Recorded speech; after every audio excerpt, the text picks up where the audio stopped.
Jaya Radha Madhava Kunja Bihari.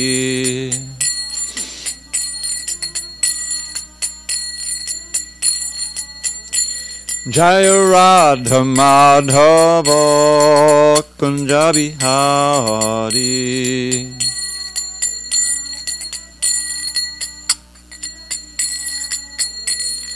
Gopi Janavallabha Girivaradhari.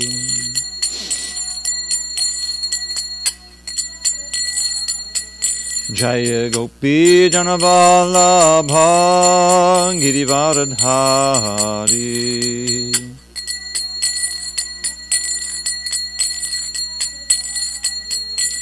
Yashodanandana Brajajana Ranjana.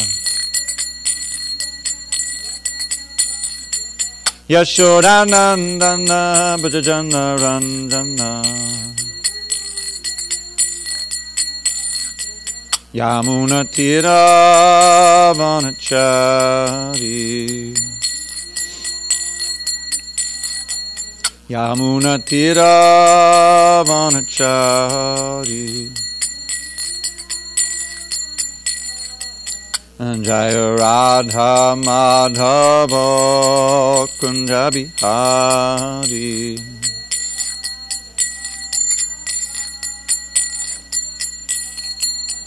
Jaya Radha Madhava Kunja Bihari.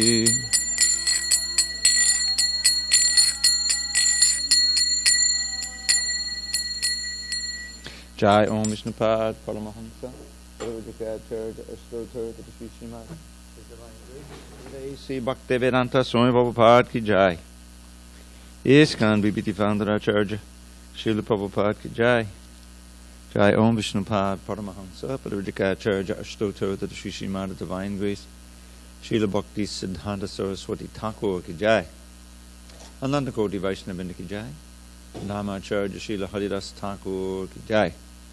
Srimad Bhagavad Gita Ki Jai. Samaveda Bhaktivinoda Ki Jai. All glories to the assembled devotees. You can sit on this side. We're good. All glories to the assembled devotees. All glories to the assembled devotees. All glory to Sri Guru and Gauranga. Why don't you take a book with a stand? You can. You got one? Oh, I'm sorry. I didn't see it. Om Namo Bhagavate Vasudevaya. Om Namo Bhagavate Vasudevaya. Om Namo Bhagavate Vasudevaya. On this 12th day of February 2019 in SanDiego, we're reading from Srimad Bhagavad Gita as it is. Translation and commentary by His Divine Grace A.C. Bhaktivedanta Swami Prabhupada. And we're reading from chapter 3 entitled Karma Yoga, text number 10 on page 147. I'll wait till everyone's on the same page, literally. Okay, page 147.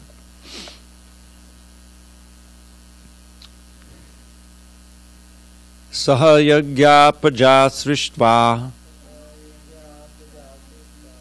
purovacha prajapatihi anena prasavishyadvam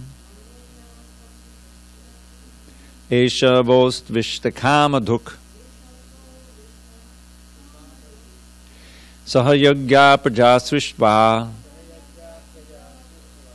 purovacha prajapatihi anena prasavishyadvam esha vostvishtakhamadhuk sahayagya prajasrishtva purovacha prajapatihi anena prasavishyadvam esha vostvishtakhamadhuk. Go ahead, Brajesh.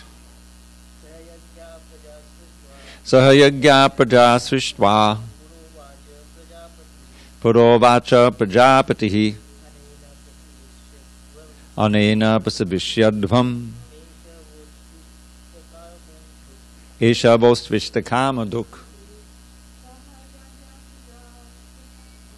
Sahayagya Praja Srishtva Parovacha Prajapatihi Anena Pasavishyadvam Esha Vostvishtakama. Okay, I'm assuming there's no other people who want to jump in. Okay.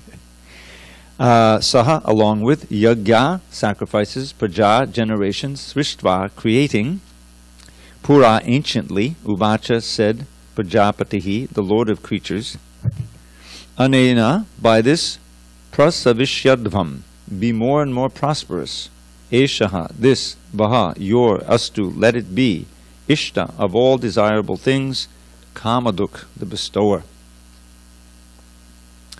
Translation. In the beginning of creation, the Lord of all creatures sent forth generations of men and demigods along with sacrifices for Vishnu, and blessed them by saying, Be thou happy by this yajna or sacrifice, because its performance will bestow upon you everything desirable for living happily and achieving liberation. Purport. The material creation by the Lord of creatures, Vishnu, is a chance offered to the conditioned souls to come back home, back to Godhead. All living entities within the material creation are conditioned by material nature because of their forgetfulness of their relationship to Vishnu or Krishna, the Supreme Personality of Godhead. The Vedic principles are to help us understand this eternal relation, as it is stated in the Bhagavad Gita, Vedaischa sarvaya ahameva vedya. The Lord says that the purpose of the Vedas is to understand Him. In the Vedic hymns it is said, Patim Vishvasyatmeshwaram. Therefore, the Lord of the living entities is the Supreme Personality of Godhead, Vishnu. In the Srimad Bhagavatam, also 2.4.20, Srila Sukadeva Goswami describes the Lord as Pati in so many ways. Shriyakpatir Yagyapati Prajapatir Deyampatir Lokapatir Dharapati Patir Gadischandaka Vrishni Satpatam Pasidatam Me Bhagavan Satam Pati. Which means, the Prajapati is Lord Vishnu, and he is the Lord of all living creatures, all worlds and all beauties, and the protector of everyone. The Lord created this material world to enable the conditioned souls to learn how to perform yajnas or sacrifices for the satisfaction of Vishnu, so that while in the material world they can live very comfortably without anxiety, and after finishing the present material body, they can enter into the kingdom of God. That is the whole program for the conditioned soul.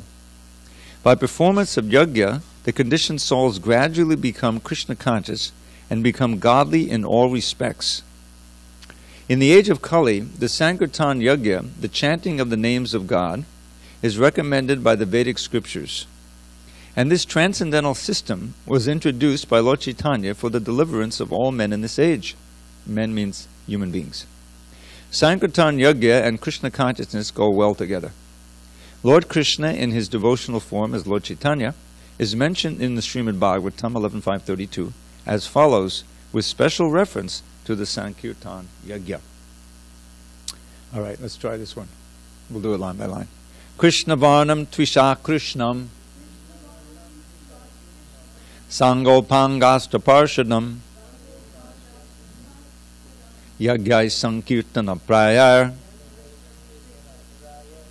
Yajanti hi Sumera Saha. In this age of Kali, people who are endowed with sufficient intelligence will worship the Lord, who is accompanied by his associates, by performance of the Sankirtan Yajna. Other yajnas prescribed in the Vedic literatures are not easy to perform in this age of Kali, but the Sankirtan Yajna is easy and sublime for all purposes, as recommended in Bhagavad Gita also 9.14. Om Jnana Timarandasya Jnananjana Shalakaya Chakshu Unvidatam Mena Tasmai Shri Gurave Namaha. I was born in the darkness of ignorance, but my spiritual master Srila Prabhupada opened my eyes with the torchlight of knowledge. I offer my humble obeisance unto him and to all members of Sri Parampara. So, there are a lot of words and concepts in this verse and purport, which may be a mystery. So I'll see if I can clear some of them up.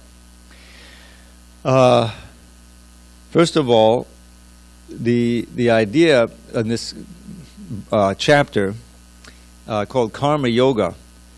Karma simply, in this context, simply means activity. It means that something you do, which we're always doing, something. Krishna said at the beginning of this chat, near the beginning, you can't do nothing, ever. Even if you're sitting as quietly as you possibly can, still your mind is working, and that's an activity. Sometimes it can be a very strenuous activity. You take final exams and so forth, you're not doing anything, you're just moving a little pencil, but your whole life depends on it. And you're really working, right? We've all had experience of that. So we have to do something. We have our external life, and we work, obviously, but there's also an internal life, a consciousness.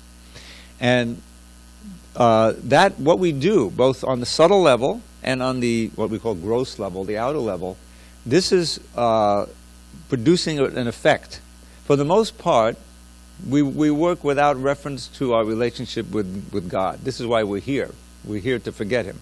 So most of the time we forget Him. Even if you're quite religious, it's usually once a week or even once a day, but not at every moment. And so we're working. Why are we working? We're working for some fruitive result.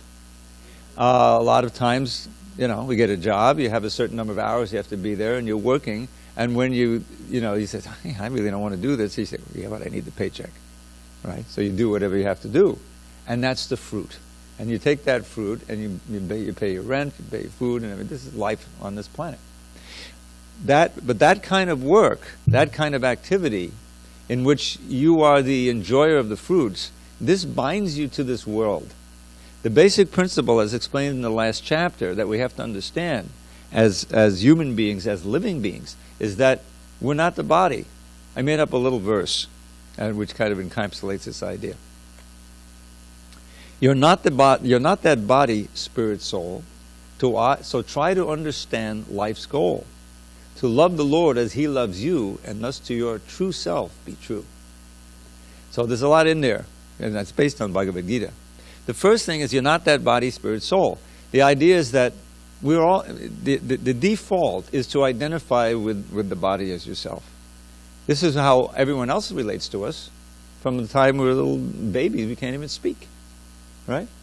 So as you grow up, you feel, oh, I'm part of this family. I have this name, right? I'm going to this class. I'm part of this class. You identify with the language you speak, the family you're in, everything, but it's all related to the body. Krishna is saying at the beginning of this book, in the second chapter, when he starts his instructions, it's all a big illusion, because we have lived before and we're going to live again. And this particular life of 50, 60, 70, 80, 90 years, maybe 100, is just a very small chapter in a huge book. We've had many lives before, and we'll live again. One of the main verses in the second chapter that Krishna speaks is very much like an Upanishadic verse. The Bhagavad Gita is part of a larger book called the Mahabharata. It's all in Sanskrit. I know it's a difficult language, but it's a very beautiful language. This is an ancient book describing the history of India, or a certain period in the history of India, classical period.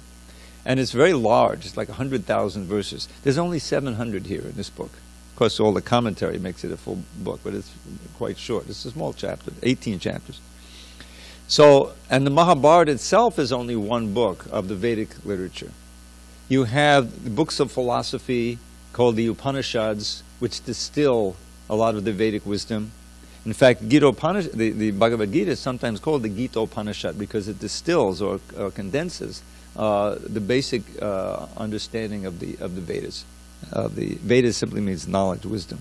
But you have other books. You have another big history called the Ramayana, which is about focused on the activities of an avatar of Krishna called Ram, Lord Ramchandra.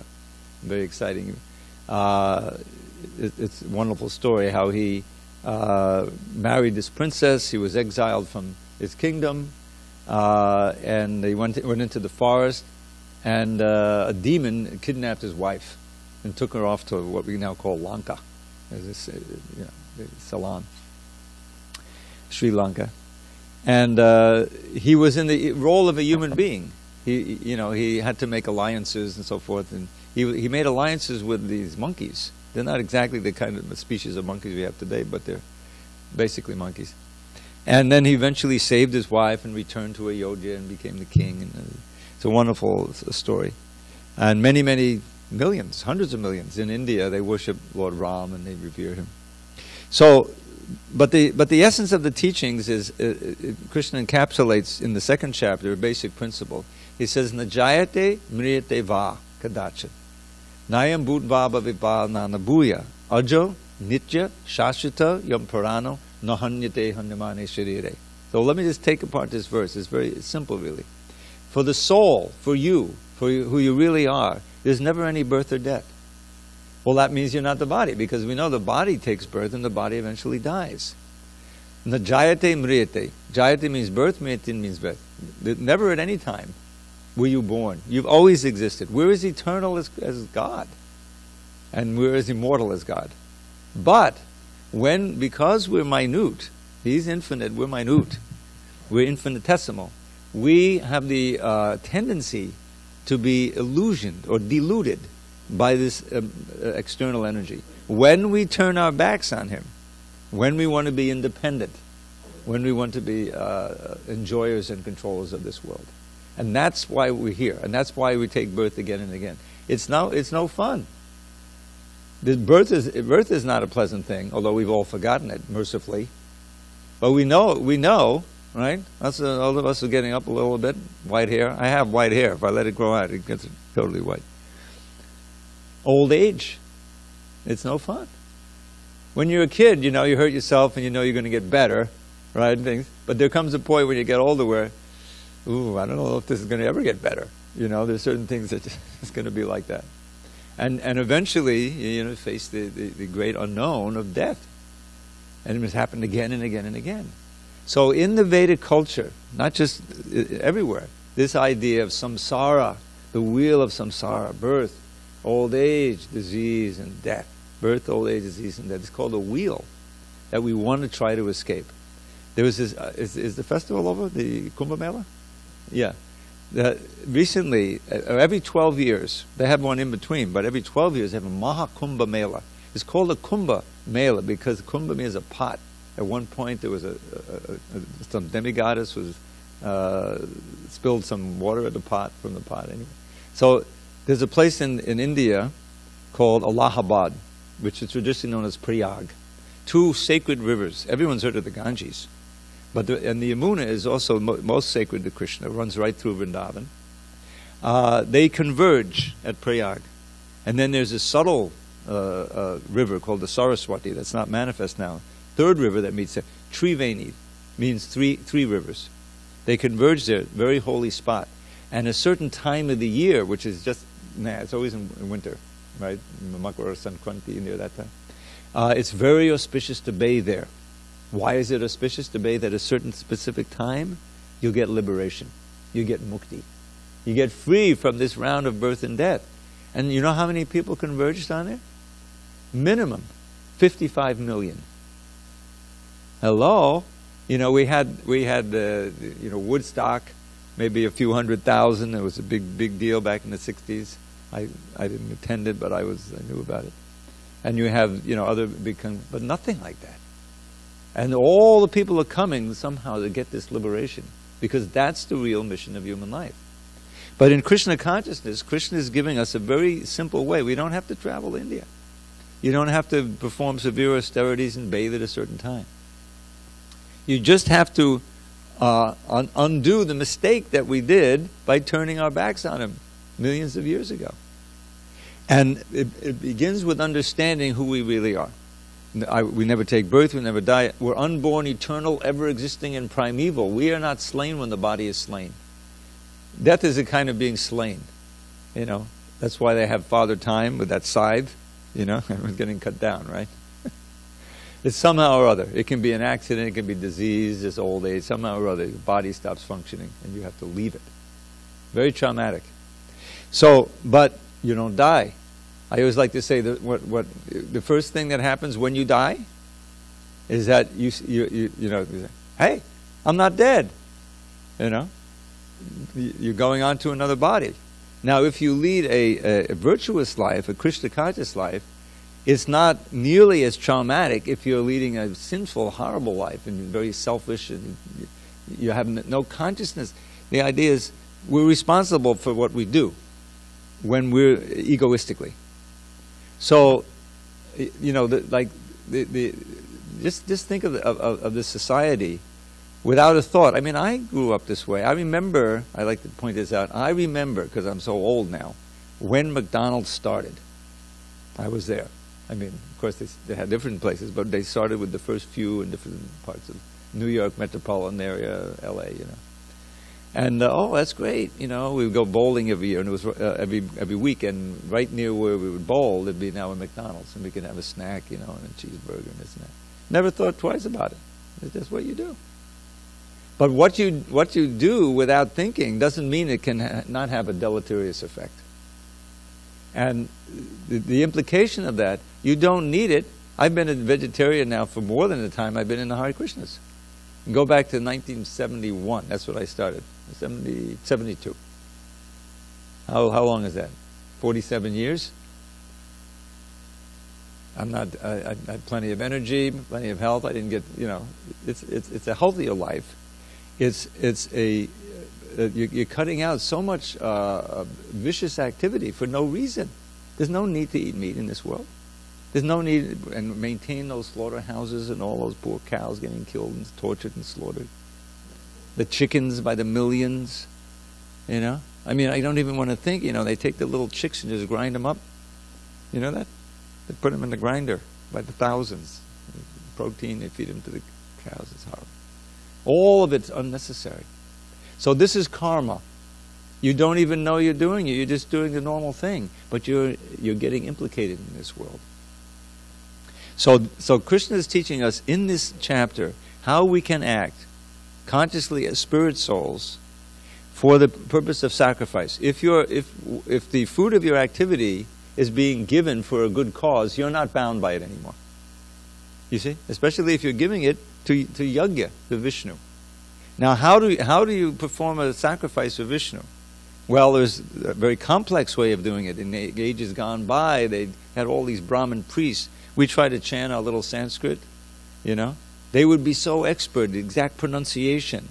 And you perform these elaborate sacrifices with hundreds of gallons of ghee, you know, which is clarified butter. Very expensive today. It would be cost millions of dollars. And they're just at the right moment, you know, a very auspicious time. You perform the sacrifices to the sun god, to Indra, to Prajapati, to this or that, to Vishnu, and like that. We don't have to worry about that. We have this Sankirtan Yajna. Sankirtan means congregational chanting of the holy name. This Hare Krishna mantra is an avatar. When you come to God, we have the concept of the absolute nature, meaning that for us, the name is obviously different from us, right? My name is different from my body. My body is different from me. What to speak of my name? But for Krishna, for God, the name, the form, the prasadam, the place, everything that's directly related can provide you the spiritual purification that we need to eradicate lifetimes of karma that we don't even know we had, but we're going to do to suffer from. And to work in such a way that we're not incurring any new karma. And so we're on the path of liberation.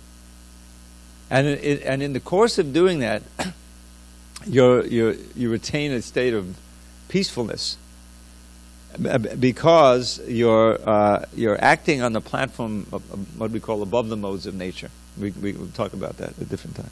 So I just wanted to mention this Sankirtan Yajna. This verse that we spoke on last night is quoted in this purport at the end of what we read in the middle of page 148.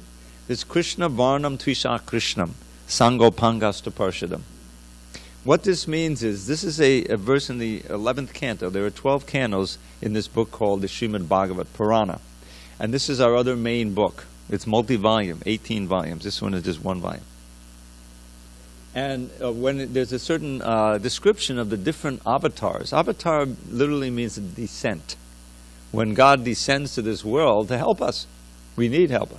instruction, example, protection for the pious. So in this particular verse, the sage is describing the avatar for this age, this Kali Yuga age. This is not such a great age for yoga, for the nutritional yoga, sitting down and because there's so much disturbance. We don't live that long. We're very lazy in the matter of spiritual things. We're covered over, too distracted. And if we try to go in a spiritual direction, chances are we'll be misled. Just get on the internet, what about yoga? Try Googling it. You probably get 300 million hits. How do you know which one is right? So you'll be misguided. So we need a direction that's very simple and accessible to all, and extremely effective. And so Krishna has come as the holy name and the avatar, Lord Chaitanya Mahaprabhu. When we open the curtains, and hopefully you can all stay, I know you have what you have to do, but we have our arati at 8:15, and you see on the left side here these two figures, Chaitanya and Nityananda. Now it's very auspicious if you can possibly come on Sunday. Sunday is the appearance day of Lord Nityananda, and he's very merciful. He's God as a servant of God, as is Lord Chaitanya, and they don't have any weapons in their hand. Krishna had his chakra, he had arrows, Ram had his arrows, and they all have weapons. But Lord Chaitanya has no weapons, but he has the most powerful weapon, this mantra. Because it doesn't kill you, it just kills the demon inside you. It kills your demonic tendencies. And in other words, it gives you a divine nature. So let's just go through this. Prabhupada gives a little translation here. Krishna Varnam. This means that he's always chanting the name Krishna. Varna can mean syllables. Krishna, Krishna, Krishna, Krishna. Lord Chaitanya, he lived from 1486 to 1532, I believe it was. And which was 48 years. And at a certain point he manifested this function or this activity of always chanting and teaching the science of bhakti. And his followers wrote these important books which form the basis of these books we have. It's a science. So this avatar is not Trisha or Krishnam. Krishna's complexion is said to be slightly bluish. If you look at some of the paintings of Krishna, it's bluish like a cloud. But Lord Chaitanya's complexion is golden. He's known as the golden avatar. Gaur Hari. Hari is a name for God, for Krishna. Gaur is golden. So Trisha Akrishnam.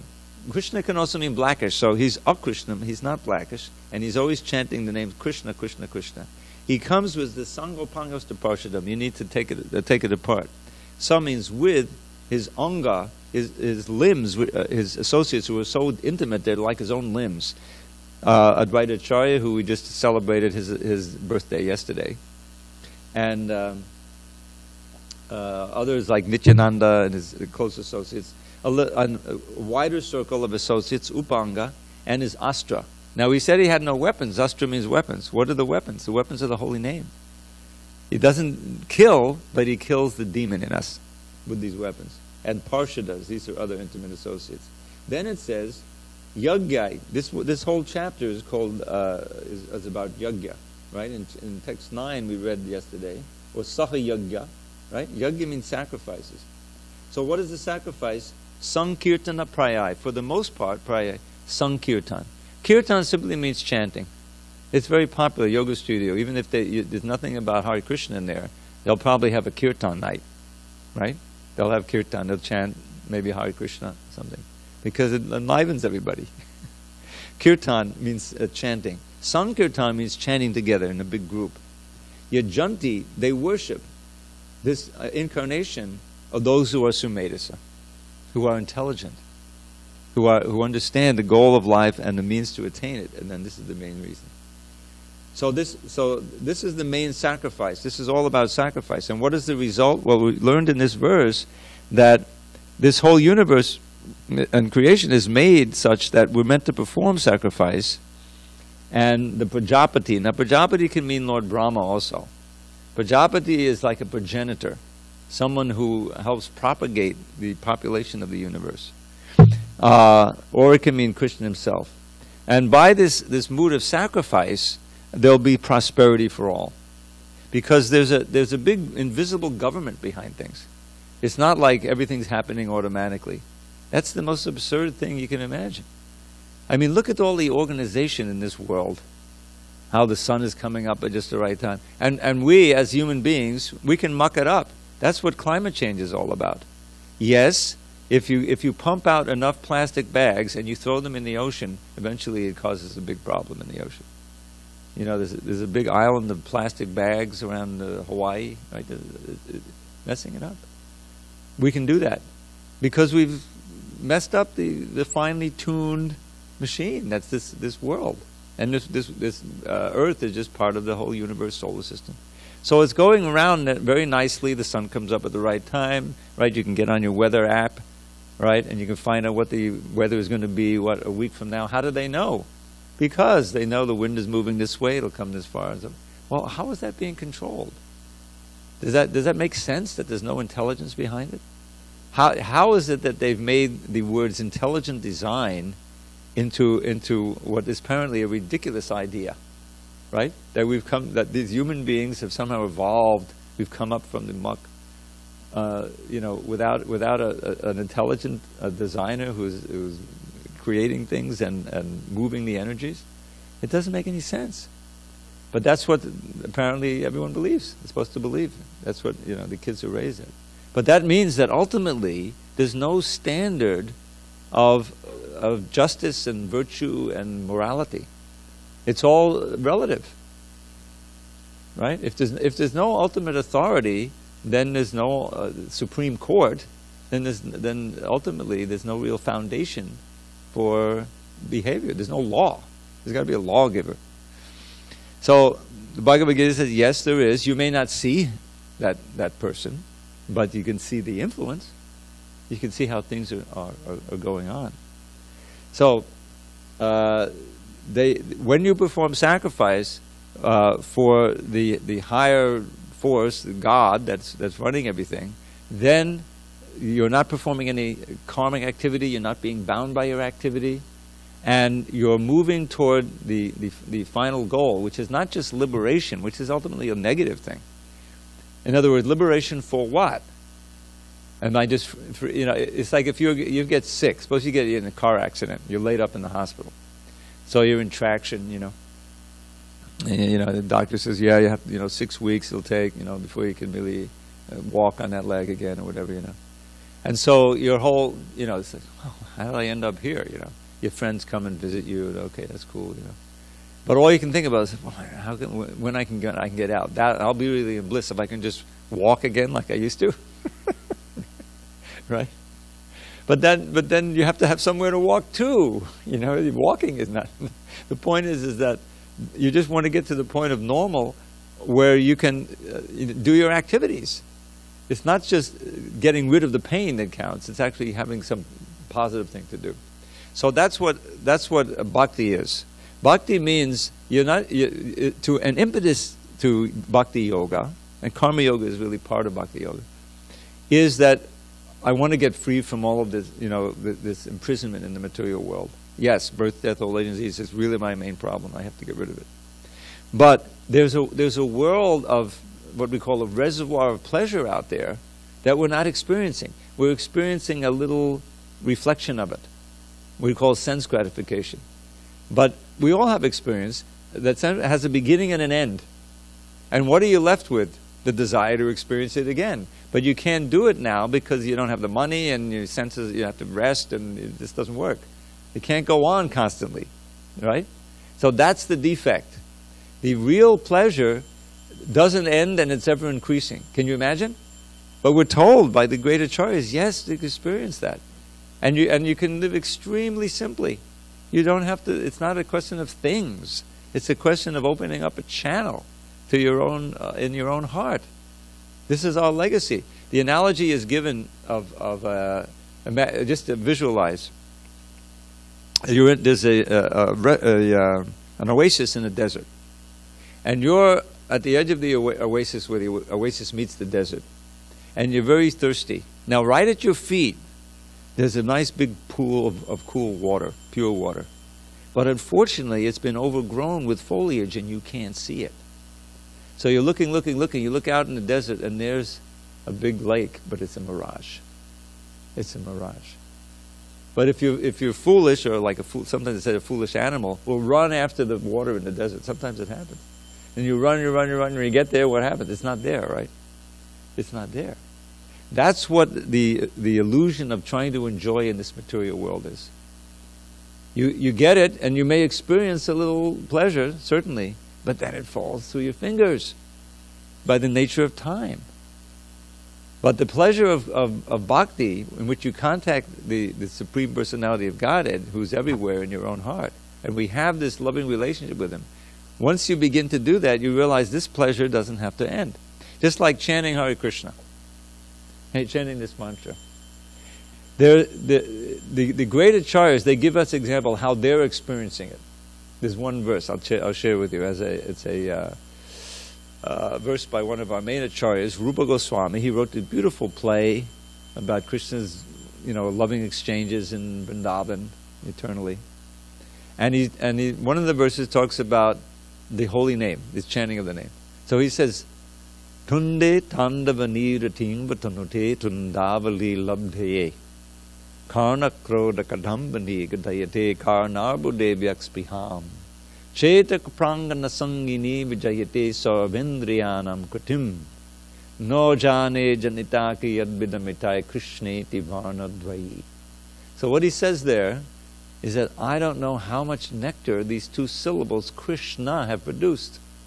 When I chant them, they seem to dance in my mouth, and I want to have millions of mouths to taste the nectar of this name.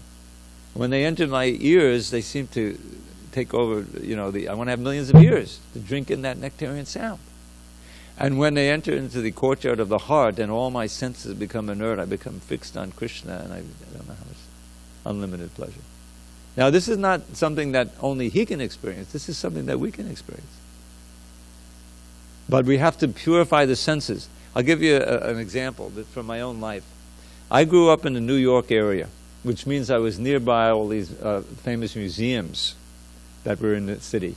The Museum of Natural History, the Museum of Modern Art, other museums. And I would go into the city and I would look at the art, sometimes classical art. Oh, so beautiful. It's a Rembrandt, they had this, Picasso, this and that, And I had a certain interest in it.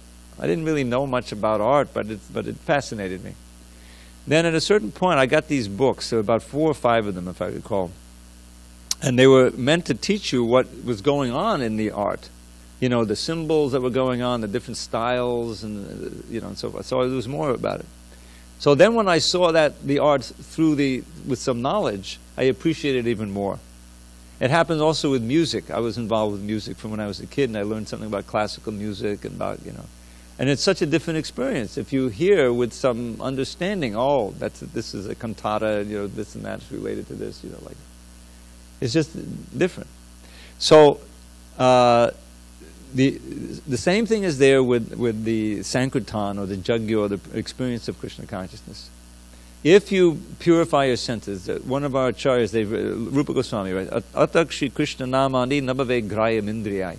With our present senses, we cannot perceive the real nature of the holy name, this Hare Krishna mantra, or the form or qualities or the activities and pastimes of God. We just can't, they seem like mythology, we can't comprehend it. But if we begin serving the Lord, sacrifice with the tongue, chanting His name and tasting prasadam, which we'll have if we stick around till 8:30, we'll have.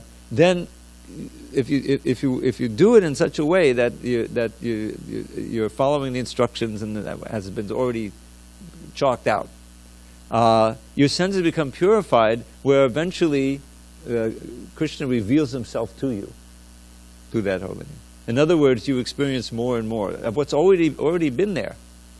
Just like the painting, it was always there, but I couldn't access it because I didn't have the understanding. But once I understood, there's the different lighting, there's that symbolic thing that he used in the other art, the whole thing.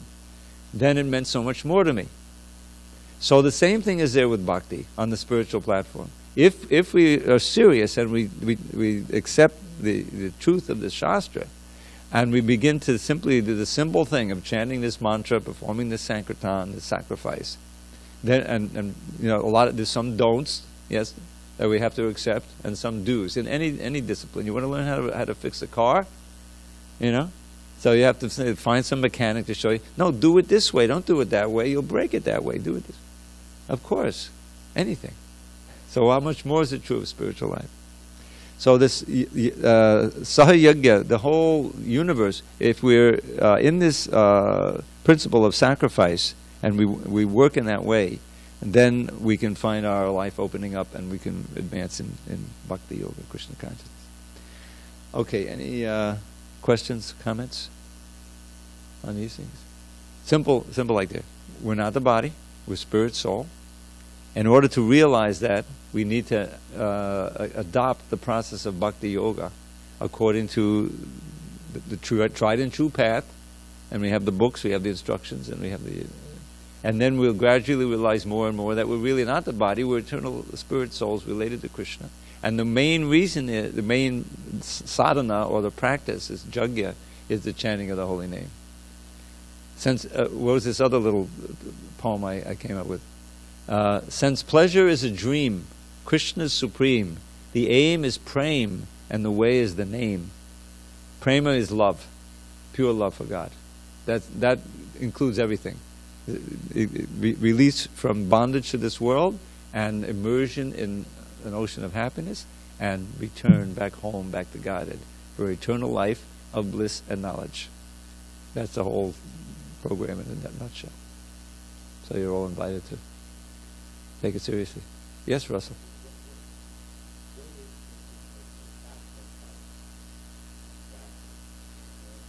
Well, it's very simple. The sacrifice, if you've been in some of our kirtans? Yeah, that's it. That's it. That's the essence of it. It's actually chanting his name. I mean, it's good to know what it means. You don't need to. Just do it.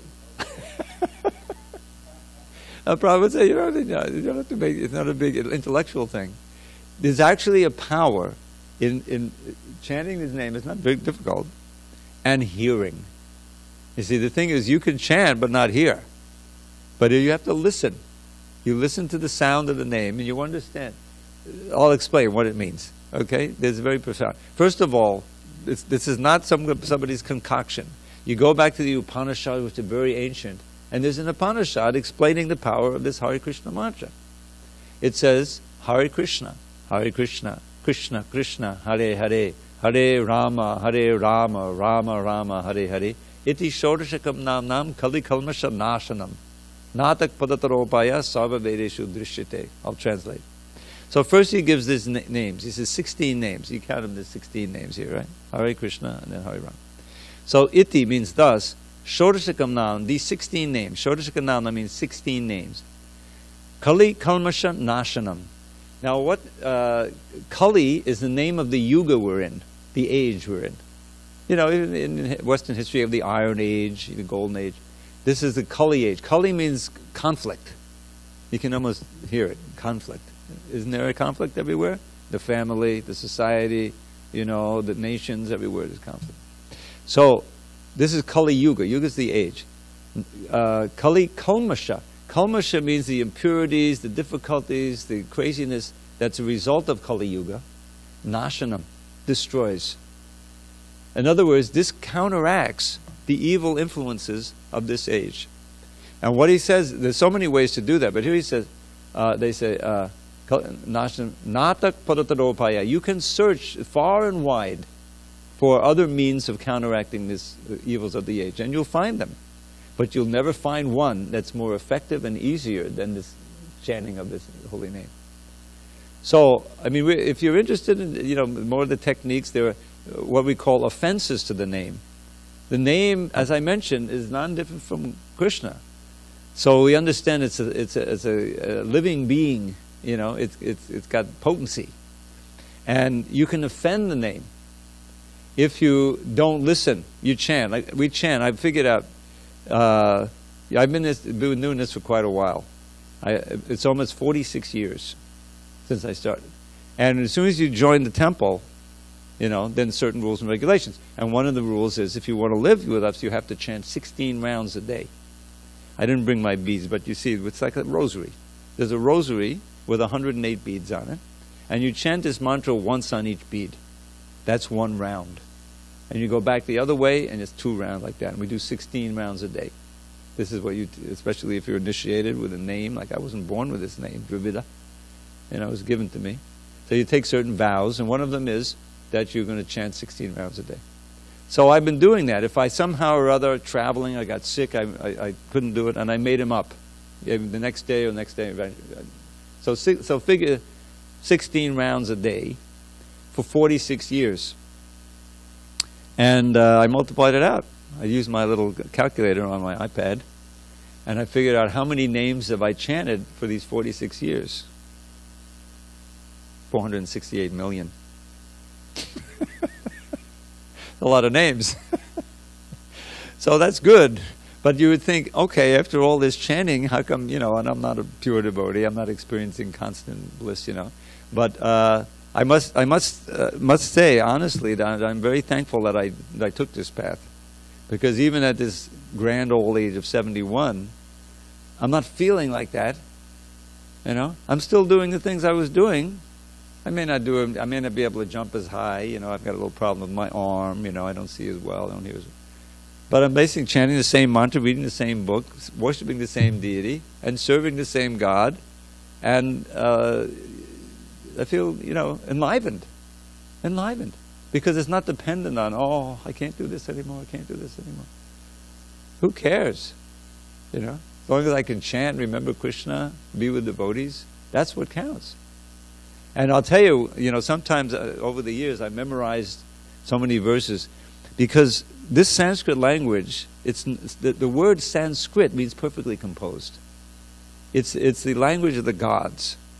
And you can do with this language things you can't do with any other language. So recently I rediscovered verses I memorized many years ago. It's just like because they're all perfectly composed, and they, like these Bhagavad Gita verses, they encompass, this eternal knowledge and wisdom and instruction that it never goes stale. I mean, when is it not going to be pertinent to find out who you really are and what your goal in life is and how you can achieve it? It's not like some relative knowledge, you read something, some newspaper from 1961, who cares anymore, So, and there's so much nectar, and here's one verse, that Krishna Karnamrita. Krishna Karnamrita means a composition that's nectar for Krishna's ears. This devotee was so advanced that he understood as he's composing the Sanskrit that Krishna's enjoying it. So he said, this is Krishna Karnamrita. Very rare. Very famous in Bilvamangal Thakur.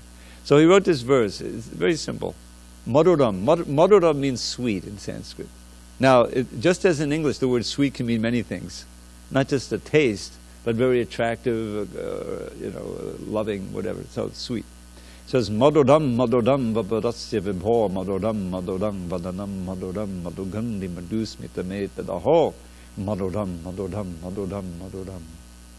So you visualize, you see the deity, you see Krishna is standing there in a beautiful form, a threefold bending, but just at the blooming youth, beautiful face and the lotus eyes, playing the flute perfectly. So he says, sweet, sweet is my dear Lord's form. Sweet is still his face so fair, but his honey-scented gentle smile is sweet beyond compare. Now, we all have a relationship with that Krishna. We come into this world and we establish these loving relationships, and we want to be exclusive. You can only have so many relationships before you can have so many friends on Facebook, but really, how close are they? You want some real close friends. Well, Krishna could be friends to everybody. He's infinite.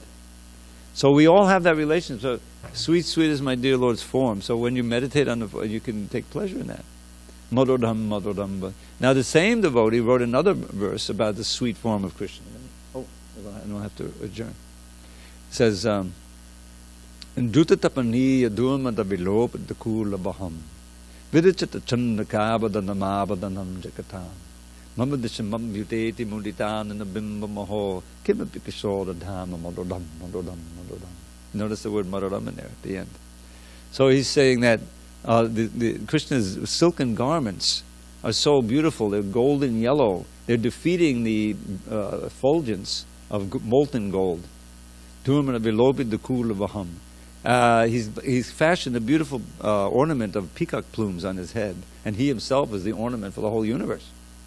He's come before my eyes. Now this Bilvamanga was physically blind, but his spiritual eyes were always open. He's come before my eyes with his beautiful, shining, smiling, moon-like, orb-like face. This adolescent form of Krishna is indescribably attractive and beautiful. Madoram, Madoram, Madoram. So these vibrations, you can meditate on them, and they keep you enlivened. Doesn't matter how old you are. It's not something, it doesn't depend on any external thing. So this is the Krishna consciousness, it's unlimited ocean. We better get ready for our tea.